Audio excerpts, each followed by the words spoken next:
أعوذ بالله من الشيطان اللعين الرجيم بسم الله الرحمن الرحيم فوضوا أمري إلى الله إن الله بصير بالعباد ولا حول ولا قوة إلا بالله العلي العظيم حسبنا الله ونعم الوكيل ونعم المولى ونعم النصير والصلاة والسلام والتحية والإكرام على الرسول المسدد المصطفى الأمجد المحمود الأحمد الذي سمي في السماء بأحمد وفي الأرض بأبي القاسم محمد اللهم صل على محمد وعلى أهل بيته الطيبين الطاهرين المعصومين المظلومين المنتجبين الذين أذهب الله عنهم الرجس وطهرهم تطهيرا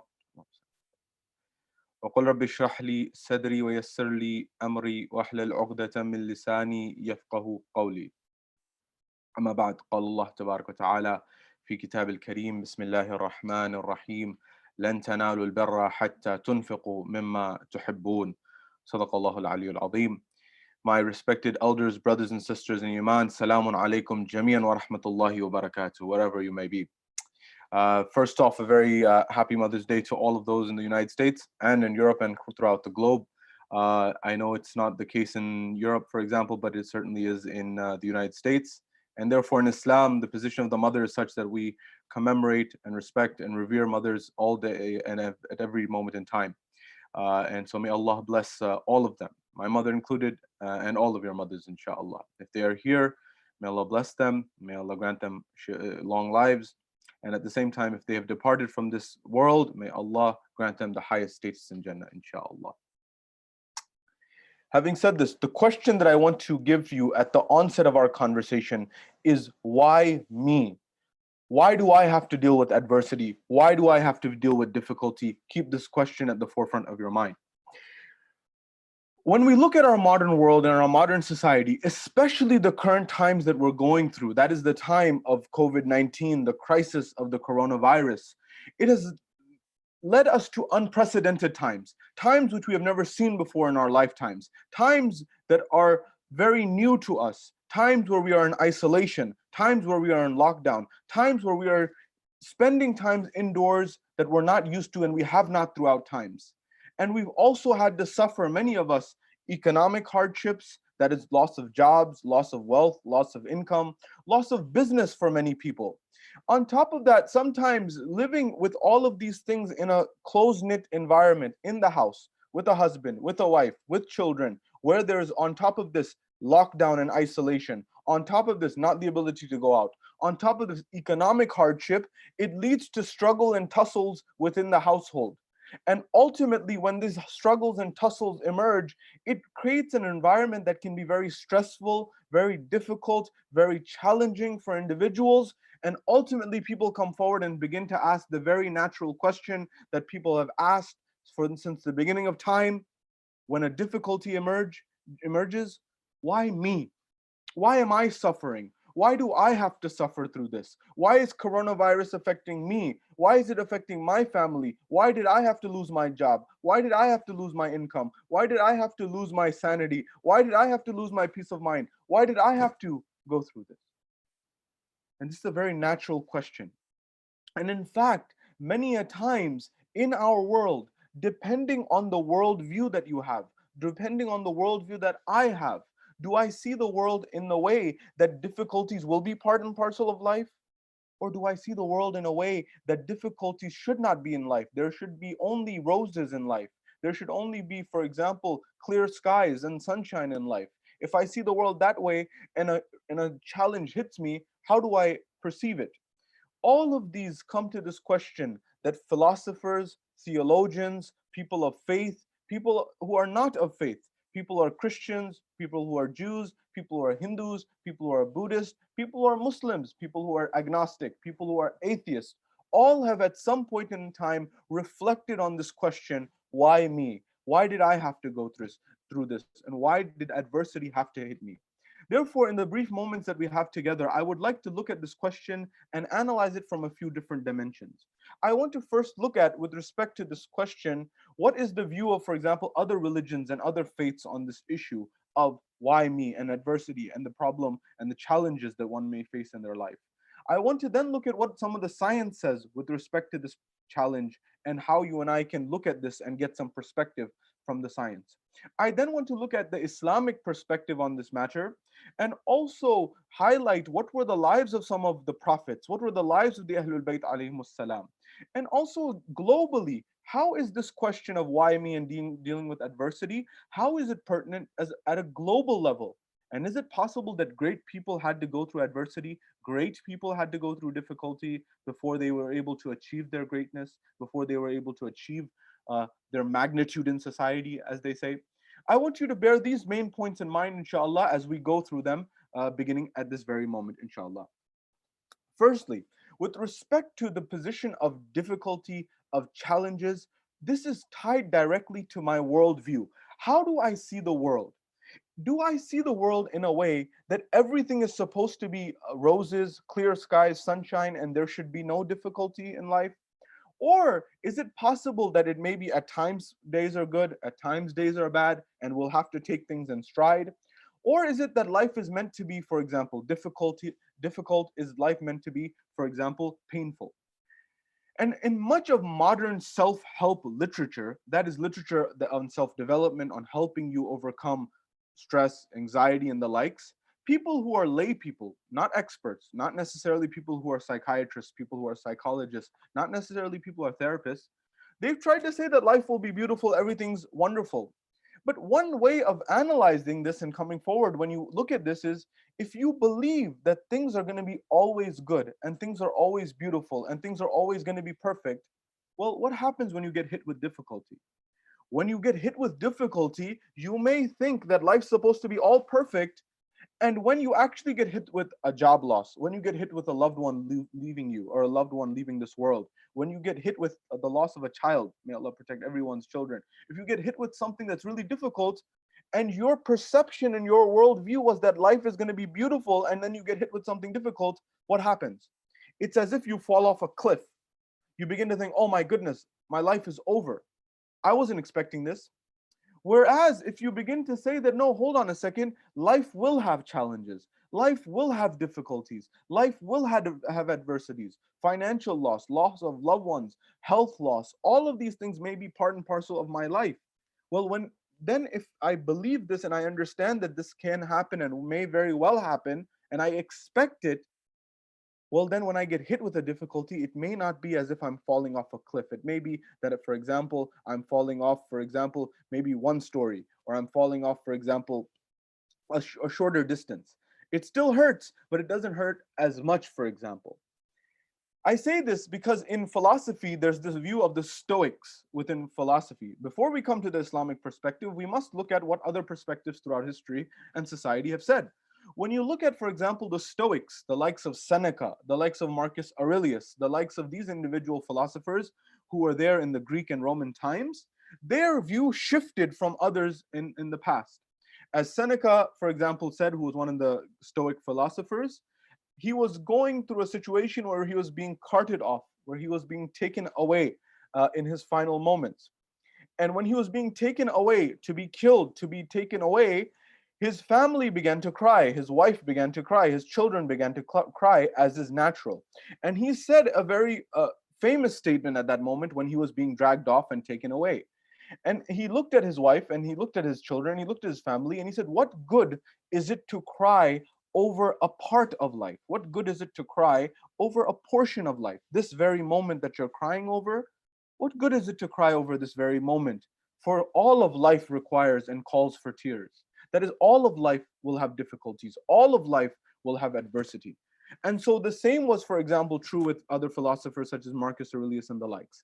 And you see their views becoming revived in history today, and it's becoming revived in our world today. Why? Because this methodology, this worldview of looking at the world and saying that things will always, for example, be good, when I think life will be that way and I'm not realistic about things, that doesn't mean don't be optimistic. We've already discussed the benefits of optimism in previous lectures. But what it means is I be realistic and I realize that challenges will occur. When I realize that, then the difficulties, the adversities, the job loss, the family loss, the health loss, these things, they hurt, but not as much because I'm expecting it. And so this was the revival. That's also why Buddhist philosophy has emerged and become very popular in Western or in industrial economies in the East and the West. Why has it become popular? Because people have come forward. Buddhism actually purports that life is suffering. Life will have suffering. Why? Because if you look at the life of someone like Buddha, whose teachings have now become very popular and very famous, well, he was born into a royal family, a family that had all societal prestige in what's now modern day India. His father had kept him in an ivory tower and had kept him protected from all the difficulties and all the adversity of life. He wanted to keep his son away from all the challenges of life, all the challenges of financial difficulty, of loss, of everything that you can think of. He wanted to protect him. And yet his son, at that moment in time, he feels lonely, he feels depressed, he feels isolated, yet despite all of the good intentions of his father. So he goes out on this journey of introspection, of reflection, of looking at life, of trying to understand life. And he realizes and he comes to his conclusion that life is suffering. That father who's trying to protect his child and give everything in terms of wealth and worldly position, his child still ends up suffering. And that it may very well be the case that that one who is not trying to be protected may not suffer, but still find some way of suffering. And so that was the conclusion of Buddhist philosophies. And these thoughts are all coming forward now in our modern world and emerging once again. What's the perspective? What's the view of Islam on this matter? What's the view of Islam with respect to challenges, adversities, difficulties in life? Islam is very clear and categorical that life will have difficulties, life will have challenges. We will have to give away at times from our wealth. We may have to lose some money, some wealth. We may at times have to, for example, go through sickness, go through illness, go through difficulty. We may at times, for example, lose someone we care about deeply, lose someone we love very deeply. We may have to go all of these things. And these are all trials, all tests that Allah subhanahu wa ta'ala gives us in our lives so that we can develop ourselves, so that we can raise ourselves in terms of our spiritual status, and so that we can get divine benefits and divine bounty in the hereafter and the world to come. But don't neglect the fact that challenges and difficulties can give you and I benefits in this world as well.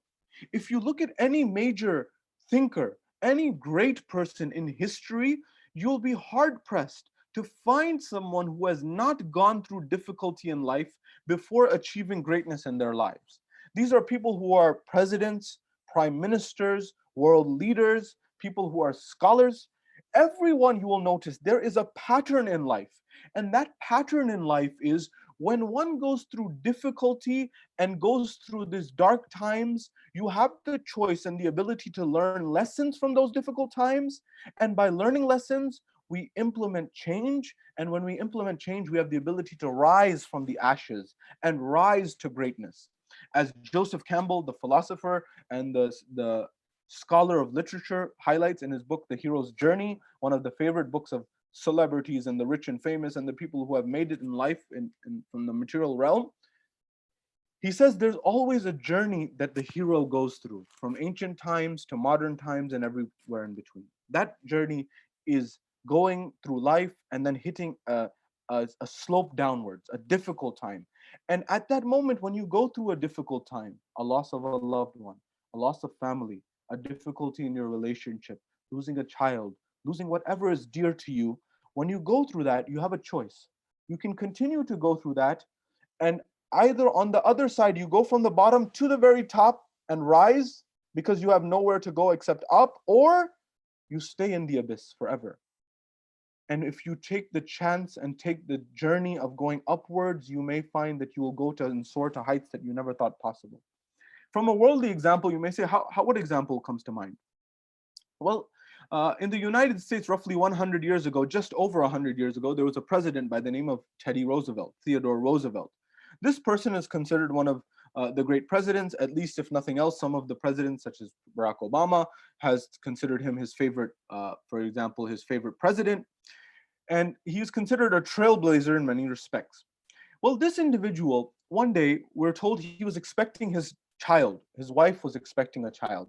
When his wife was expecting a child, and I'm reminding you this on Mother's Day in the United States of America, when he was expecting a child, his mother, his own mother, not the mother who was expecting, not his wife, but Teddy Roosevelt's own mother, came to visit in order to help with the birth and to help with looking after the child, as is required for having a new child. There are certain responsibilities and certain tasks that emerge. And so when his mother came and visited, Teddy Roosevelt received the news. He received a phone call while he's in his office that his mother is on her way, and at the same time, his wife is delivering. And not too long later, he gets a phone call, and that phone call, when he picks it up, it may be the most difficult phone call he's ever received in his life. And he's told that at that same moment that his wife is delivering, he loses not only his wife in the delivery process, he loses his mother, who contracted an illness on that process of coming in on the journey. She contracted an illness on the journey towards New York to meet the family. She died and his wife died. That is, he lost two very valuable people, his wife and his mother, on the same day. This difficulty led him to go into isolation to reflect and contemplate for over a year, for 1 year's time. But when he emerged after this difficulty, imagine losing your wife, imagine losing your mother, let alone on the same day, that would be traumatic for any individual. But historians write that this experience from it, after reflecting, he was a human being, he had to go through the reflection, but he rose after that and became what society deemed a great person. This was the example Teddy Roosevelt. The example, for example, a person like Franklin Delano Roosevelt, FDR, another president of the United States, who actually suffered from polio. He was not able to walk. He was someone who was riddled to a wheelchair. Yet he became a great individual by means of his ability to speak, by means of his vision, and whatever society said with respect to that.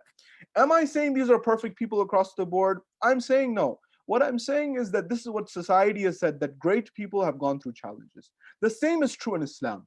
If you look at the life of our beloved Holy Prophet, the Messenger of Allah subhanahu wa ta'ala, he went through adversity after adversity, difficulty after difficulty. First, being born as an orphan without a father and losing his mother after a very short period of time.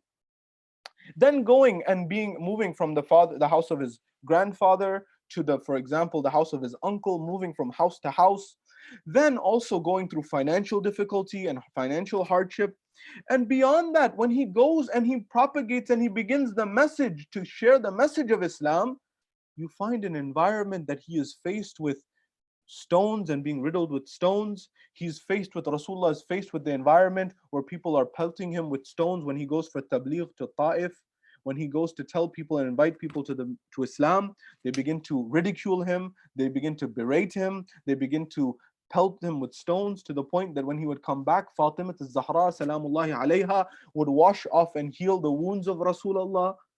This is the Holy Prophet who for 13 years, imagine propagating, imagine helping, imagine speaking, imagine striving for 13 years, and yet having to face from people opposition, face from people difficulties, face from people adversity. Yet he only had, historians say, maybe 40 or whatever the numbers say. Some say more, some say less. Not more than 100 followers in 13 years. Somebody would give up. But if you look at the wave of history, every person who has achieved greatness, whether it was Islamic, whether it was spiritual, whether it was intellectual, whether it was scientific, if you look at the trajectory of their lives, there will be a portion in time where they go through difficulty and adversity. As the very famous statement that is attributed to Gandhi, where he says, whenever you want to go for a movement, whenever you want to go towards a change and a shift in society, you will have a certain number of stages that come forward. What are those stages that come forward? First, they will ignore you. When you want to change society, first people will ignore you. Understand this as a formula for success in life. So number one, they'll ignore you. They'll say, they will act as if you don't exist. The second stage is they will ridicule you. They will make fun of you. They will belittle you. They will taunt you. They will bully you. Society will bully you. This is the second stage of revolution and reformation and change in society. The third stage is after ignoring you, after humiliating you, after making fun of you, they will begin to fight you directly. They will begin to fight you head on, either through words or even more than this. Society may begin to fight you in all of the dimensions that they have. And the final scenario and the final stage of revolution and reform is that of success. You win. Every reformer went through this stage. Rasulullah was no exception. When Rasulullah first emerged, they tried to ignore Rasulullah. They tried to go away from him. They tried to divert people away from him. They ignored Rasulullah.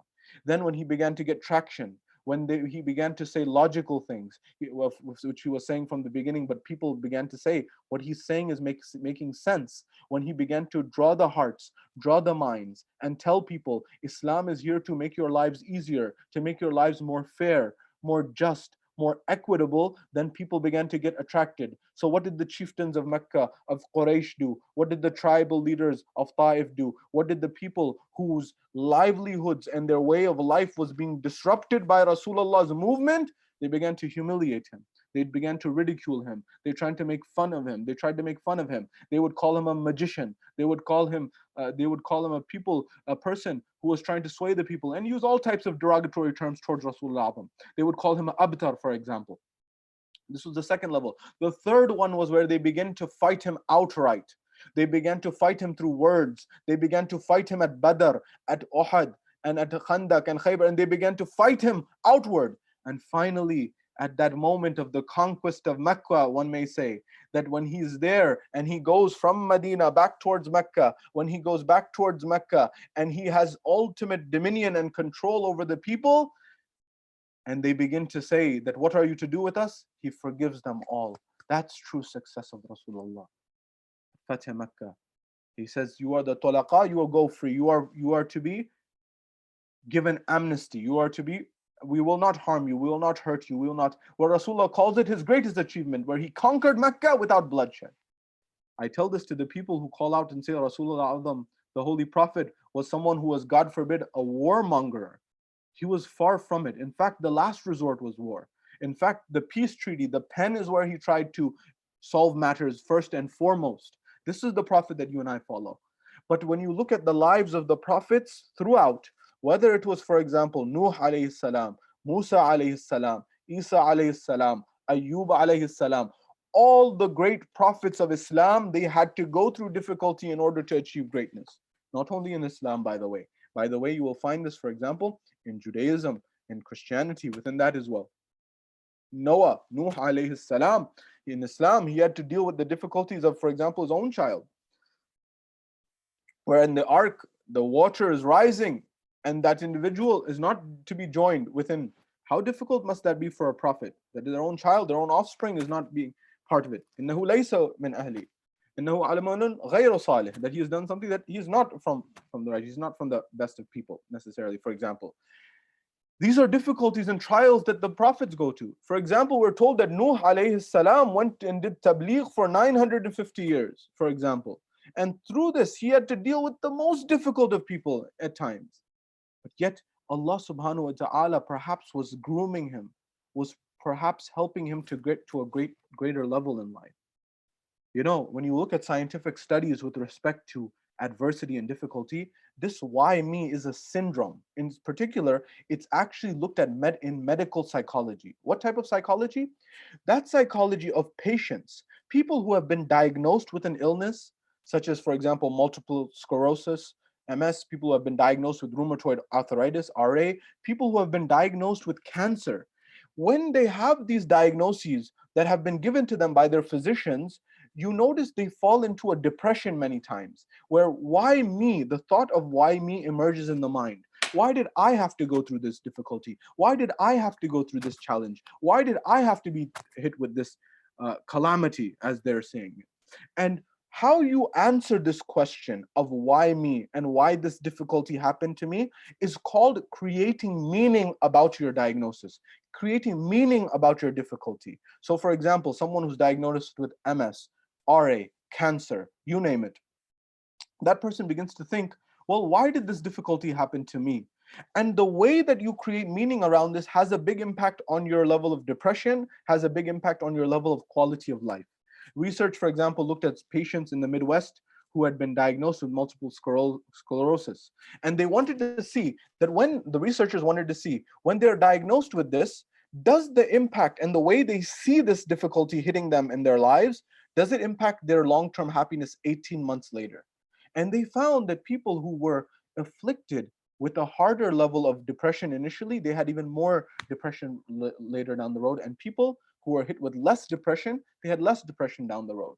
For example, the meaning that people created when they were diagnosed with MS, for example, was different. The way they said that this is a challenge, and some people said, this is a challenge, and I'll be faced with challenges in life, will be hitting me with challenges. And this is just one of many challenges, and I will take this with honor, dignity, grace. It's not easy, it's difficult, but I have control over one thing, and that is my mind. I have the control over internal events which happen in my heart and mind, and I don't have to worry about things outside of that necessarily. But people who say that my life is over, this is the worst thing that's ever happened, this, I don't know however I will be able to overcome this, individuals in this category, they begin to do more suffering, more difficulty, more hardship in the mind. I know it's not easy. I know it's not easy to lose a loved one, to lose your father or mother. So many of our friends that we know, especially in Europe, for example, especially in, for example, Dearborn, especially across America, across Europe, and across the world. I know, and we're getting calls and messages about so many people who know someone or know someone who knows someone who has lost someone, their parents, their relatives, due to COVID-19, for example. It's not easy losing a loved one. It's not easy losing your parents. It's not easy losing a spouse. It's not easy for those people, for example, who are nurses, who are doctors, who are healthcare practitioners, who are on the front lines of these difficulties and these challenges, trying to help the world and save the world and make the world a better place. Our modern day superheroes. May Allah bless all of them and protect all of them. It's not easy. It's not easy for the family to have to deal with that.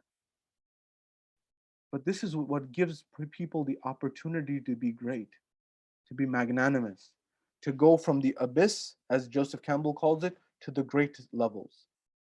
The same thing with patients who went to rheumatoid arthritis. When you and I are afflicted with a difficulty, from our worldview of Islam, how do we see it? It could be, one example could be, for example, that this is a test from Allah subhanahu wa ta'ala. Another, maybe there's something that I may have done wrong in my life that Allah subhanahu wa ta'ala is giving me this, for example, so that I'm cleansed of this, so I don't have to deal with it in the hereafter. For example, some sort of punishment. Now, it's you have to be very careful about making these assessments. I say this because you may think that something in your life is a punishment from Allah subhanahu wa ta'ala for something that you already asked for forgiveness, for example, for something that you did in life, for example.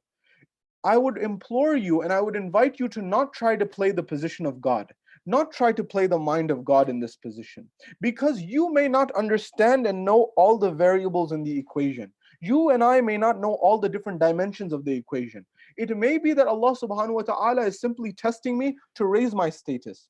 Perhaps the same way He's tested His prophets, His imams, His representatives, although their tests are higher, but still at some level, to elevate our status, it may be that Allah gives us a test to lose a loved one.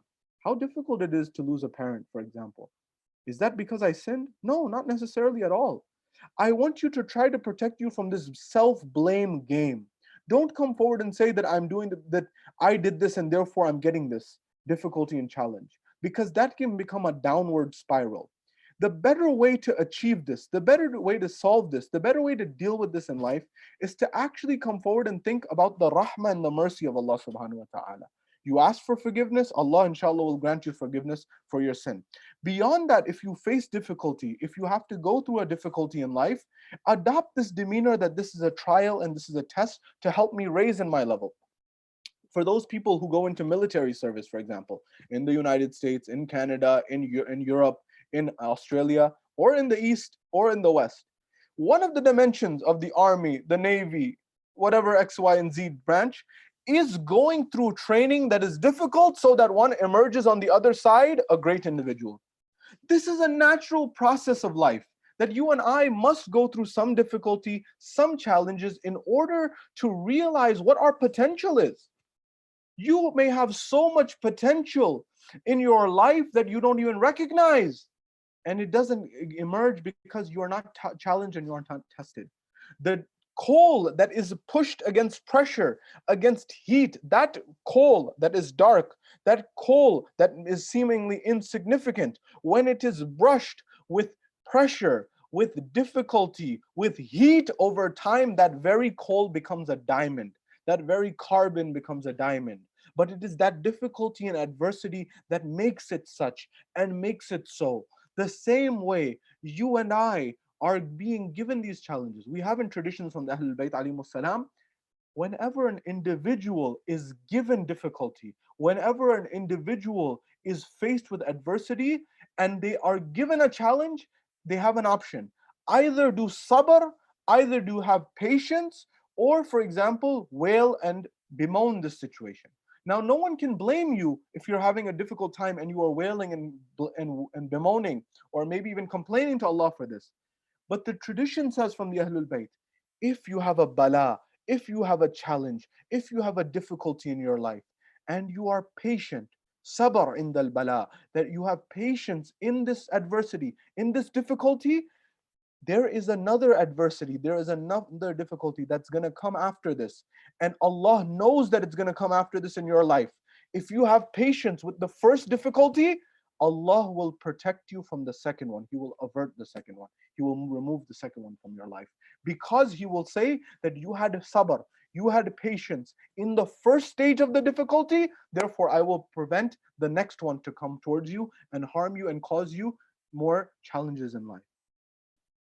But if difficulties were something to bring someone down, if difficulties were something that were only for someone who sinned, would the Ahlul Bayt alayhimus salam go through difficulties? They are free from sin by choice.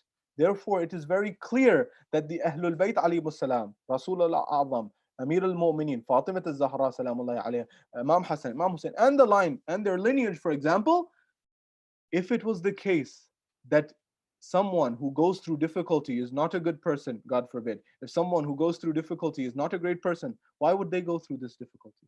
You look at the life of Imam Amir al-Mu'mineen, for example. You think his life was easy? Financial difficulty, for example, growing up at times when Rasulullah came forward and there was a conversation about marrying Fatima al-Zahra, where Ali ibn Abi Talib came forward to marry Fatima al-Zahra. Rasulullah said, Ya Ali, what do you own? What do you possess? You know, the people who were trying to marry Fatima al-Zahra, they owned everything in worldly standards. They had property, they had houses, they had horses, for example, which were the cars of the day. They had everything you could think of. But it was none of that that Rasulullah found to be valuable. Amir al-Mu'mineen was asked, and Ali ibn Abi Talib salawatullah salamu alayhi is reported to have said, Ya Rasulullah, you know, I don't have much in the way of material gains. I have, for example, my sword, I have my shield, for example, I have a horse, and I have, for example, a ring in some traditions.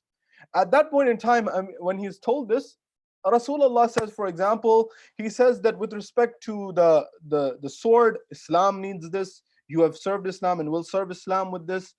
And for example, he goes through the list. He says the shield is something that you don't need. Your opposition, your enemy needs this shield. It's better for them to have it. Therefore, sell it, get some income, and marry Fatima al-Zahra. Amir al-Mu'mineen was not the wealthiest person in the world at that stage in his marriage. But later on in life, he became very wealthy in the 25-year period of time. Why? Because he was developing property. He was developing land. He had established orchards. He had, for example, opened oases in the desert. He had also, for example, opened rivers and streams. And he worked very hard. But after that, in that period of time, after Rasulullah, Amir al-Mu'mineen had to go through the taunting, the ridicule of people as well. When Rasulullah passed away, they began to say that he's too young to be the ruler, for example. Rasulullah didn't think he was too young. For example, after Rasulullah, they began to say, you know, one of the objections they came forward with Ali ibn Abi Talib, they said, why he can't be the Khalifa, why he can't rule over the Muslims? He said, he smiles too much. He has too much of a pleasant demeanor. Yani, what do you mean? As in, the person who rules should always be upset, always be stern, always have a frown on their face? Ali ibn Abi Talib knew better what Rasulullah had said. He said the person should smile in life. A smile is a form of charity. This was the reality of the matter. And on top of that, they began to smear. There was a propaganda campaign, a smear campaign against Amir al-Mu'mineen, to the point that the people of Sham, Muawiyah and his henchmen, began to spread propaganda about Ali ibn Abi Talib. They began to say first things about his physical appearance. They began to say, for example, his appearance, they would say, and I don't even want to recall some of these, but they would, for example, say that he was overweight, he was balding. They would try to make fun of his appearance, although this was not true, number one. And number two, on top of that, Ali ibn Abi Talib, we respect and have virtue and reverence for him because of his traits and his attributes, not of physical appearance, although those were not true. It was, how is it that the person who used to eat some salt, a few grains of salt, a little bit of dry bread, and occasionally some diluted yogurt could have, for example, be of this way? We're not here to, for example, make fun of anyone's appearance in any way, but this was the tactics of Muawiyah and his likes, and we need to expose them. And this was one level. But the other level that was even more difficult and more challenging of what Muawiyah was trying to do was, he began to say that Ali ibn Abi Talib was not a good Muslim. He was not someone who prayed. He was someone who was outside of the fold of Islam. Hasha lillah, na'udhu billah min dhalik. That this is absolutely ridiculous. To the point that when he was martyred, when he was assassinated, Ali ibn Abi Talib, the people of Levant began to ask how. How was he killed? How was he martyred? How did he die? They said he died in a state of prayer. When they heard this, that he died in a state of prayer, they were shocked that Ali ibn Abi Talib used to pray. That Ali ibn Abi Talib had to see the witnessing of his wife being murdered. He had to witness and see his wife going through difficulty at the hands of the enemies of Allah. That Ali ibn Abi Talib had to have a rope tied around his neck throughout and go throughout the city. That Ali ibn Abi Talib, does that mean that Ali ibn Abi Talib's level was lower? No, this was all elevating the status of Ali ibn Abi Talib. You and I, when we go through difficulties, think the same way, analyze the same way, that every great person in the history of humanity and the society, and the prophets and the imams, not being an exception, they as well went through this. Your level and your status is being elevated, and you may not even realize it. You may not even know it. Imam al-Husayn alayhi salam, what is there left to say? Imam al-Husayn alayhi salam's entire being is sacrificed so that he is exalted and at the height in the eyes of Allah subhanahu wa ta'ala and his representatives. Imam Sajjad alayhi salam, going after Karbala, towards Kufa, towards Sham, towards the dungeons, towards the prisons, he saw the opportunity and he saw the silver lining in these difficulties. He said that I was able to pray, I was able to worship, I was able to develop a relationship with my Lord. The same when you go to Imam Musa al-Kadhim alayhi salam. He's spending his life, much of his life, in and out of prison. Anyone who's going through this difficulty would say, why Allah, I'm innocent. You know I'm innocent. Why am I in this state, in this situation? Look at the perspective of Imam al-Kadhim alayhi salam. He says, my Lord, I thank you for the ability to be able to worship and pray to you. I was in a situation where when I was free, I would long for the ability to worship you. As an example, I'm paraphrasing, using my own words. But there's the requirements of life that would get in my way, meaning getting in our way. But now I have none of those to worry about, and all I have is you and myself, and I have the ability to worship towards you. And the Imam made the most of that time, inspiring people to worship. The same with Imam al-Rida alayhi salam. He is taken away from his homeland, the land that he loves, and he's having to go to Tus. He's having to go to a very far distance. But it is in this that he understands the mission and the divine wisdom of Allah subhanahu wa ta'ala. And you can go through the different Imams in their lives. You and I will go through difficulties, will go through challenges, will go through adversity. But when you go through difficulty, when you go through adversity, stop and pause and reflect that every great person in society, every great person in humanity, in fact, one may argue that the more you go through difficulty, the more you go through adversity, the more challenges you go through, you may not see it, you may not know it at that point in time, but it may very well be that Allah subhanahu wa ta'ala is preparing you to be one of the greatest of the great people throughout history, throughout civilization, throughout society. But the choice is yours, the decision is yours, the ability is yours to be able to rise from the ashes or decide to fold under those circumstances. I invite you to implement in your lives the greatness and achieve your greatness and understand that potential that lies dormant within you. And that potential that lies dormant within you is recognized by weathering and facing the difficulty with sabr, with honor, with dignity, with grace, and with perseverance, the same way Rasulullah did, the same way Amir al-Mu'mineen did, the same way Imam al-Husayn alayhi salam did. And all of this is achieved by having absolute trust in Allah subhanahu wa ta'ala, in His mission and His message. And that is what is able to get you and I through the difficult times. And it will continue to. The ultimate journey and the ultimate destination on the journey of this is spirituality. When you go through difficulty and are patient through it, you will achieve the kernel of spirituality. And that lies in absolute trust and deep love of the Almighty, the Divine, Allah subhanahu wa ta'ala. And Allah indeed takes care of His servants. We ask Allah subhanahu wa ta'ala to give us the ability to have patience in our lives, to have resolve in our lives, to have the ability to have strength and perseverance in the difficult times, so that we can implement it and learn from the line of Rasulullah, of Amir al-Mumin, of the Ahlul Bayt alayhimus salam. And we ask Allah subhanahu wa ta'ala to allow us to also enable us to be great people. We ask Allah to bless our loved ones. We ask Allah to protect our loved ones, and we ask Allah subhanahu wa ta'ala to hasten the reappearance of the Imam of our time, Imam Sahib al-Asr wa zaman. Wa akhiru da'wana anil hamdu lillahi rabbil alameen.